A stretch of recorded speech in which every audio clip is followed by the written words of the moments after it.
सद्गुरुनाथ महाराज की जय। सद्गुरु मुरलीधर स्वामी की जय। योगीराम सूरत कुमार योगीराम, अरे योगीराम सूरत कुमार जय गुरु राया। योगीराम सूरत कुमार योगीराम सूरत कुमार योगीराम सूरत कुमार जय गुरु राया. பகவானுடைய பரிபூர்ண கடாட்சத்தோடு முரளி சாமியோட ஆகையில் நாங்கள் ராமேஸ்வரத்துலேருந்து மதுரைக்கு திரும்பி வந்துகிட்டு இருக்கோம். இப்படி வரும்பொழுது நாங்கள் அங்கே ஒரு இடத்த தங்க வேண்டிய ஒரு நிர்பந்தம் ஏற்பட்டது. அது எங்கேன்னு கேட்டாங்கன்னா கோதண்டசாமி சுவாமி கோயில் சன்னதி வாசலில் எங்களுக்கு அங்கே ஒரு தங்க வேண்டிய ஏற்பட்டது. இங்கே நான் விக்கிரகத்தை வச்சுக்கிட்டு நான் உட்காந்து நாமா சொல்லிட்டு இருந்தேன். மாசான முத்து எங்கேயாவது ஆகாரம் கிடைக்குமான்னு பார்க்கறத மாசான முத்தும் 2 பேருமா போனேன். மிஸ்டர் பாண்டியன் கீழக்கரையில் அவருக்கு பணம் கலெக்ஷன் வரணும், அதை போய் நான் பார்த்து வாங்கிட்டு வரேன் அப்படின்னு சொல்லி அவர் கீழக்கரைக்கு போயிட்டார். நான் மட்டும் உட்காந்து நாமா சொல்லிட்டு இருந்தேன். இப்படி நாமா சொல்லும் பொழுது எனக்கு என்னுடைய ஜோசியர் சுகுமாரன் ஒரு காலத்து சொன்னார், சாமி நீங்கள் வாழ்க்கையில் பிச்சை எடுப்பீங்க, பிச்சை எடுக்கிறதுக்கு உங்களுக்கு நிறைய பாக்கியம் இருக்குது, பிச்சை எடுப்பேன்னு சொல்லுங்க. அது என்ன பிச்சை எடுக்கிறது பாக்கியம் இருக்குது சொல்கிறேன்னு? அது ஒன்றும் இல்லை, அது ரொம்ப கஷ்டமான வேலை, அது உங்களுக்கு கிடைக்கும் பாருங்க அப்படின்னா.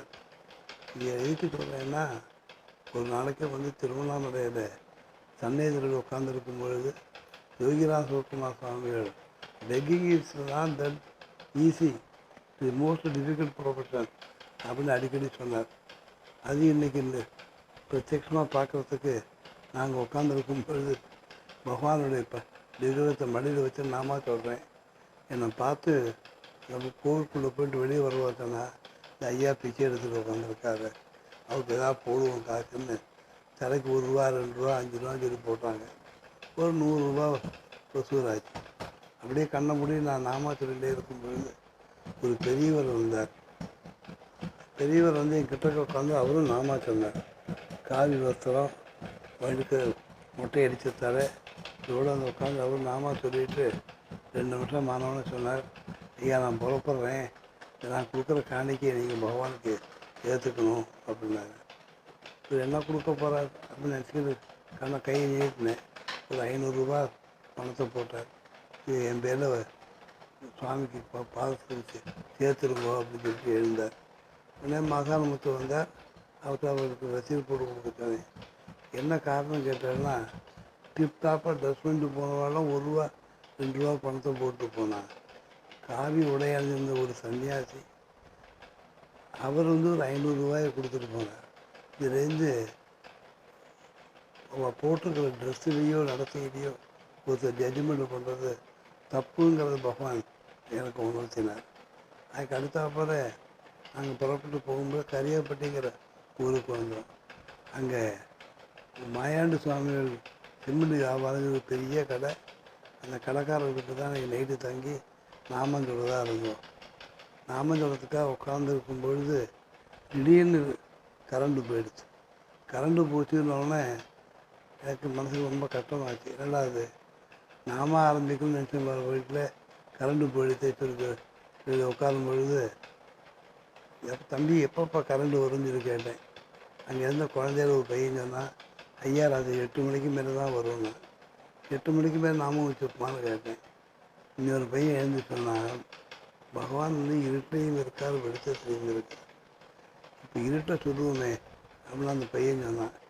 இது எதை காட்டுறதுனாக்கா, அவ்வைக்கு பழம் கொடுக்கும் பொழுது சுட்ட பழம் வேணுமா சுடாத பழம் வேண்டுமான்னு அவையாருக்கு முருகு பெருமான் உணர்த்தியது போல அடியேனுக்கு அந்த குழந்தை மூலியமாக இறைவன் இருட்டிலையும் இருக்கார் வெளிச்சத்திலையும் இருக்கார் அப்படின்னு தெரிய வந்தது.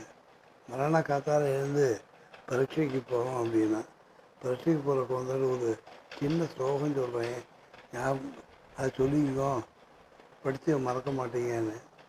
அந்த பையன் உடனே கேட்டான், நான் உன்னை சொல்கிறேன் தாத்தா, அதுதானே கரெக்டான பாருங்கன்னு சொல்லிட்டு அந்த பையன் சொன்னான்.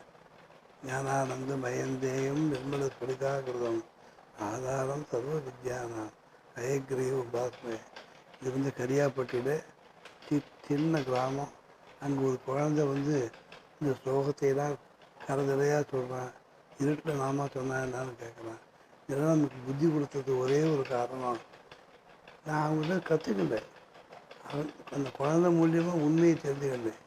அதனால் இதுக்கெல்லாம் மூல காரணம் சத்குருங்க குருஜி ஸ்ரீ ஸ்ரீ முருகர் மகாராஜ் தான்.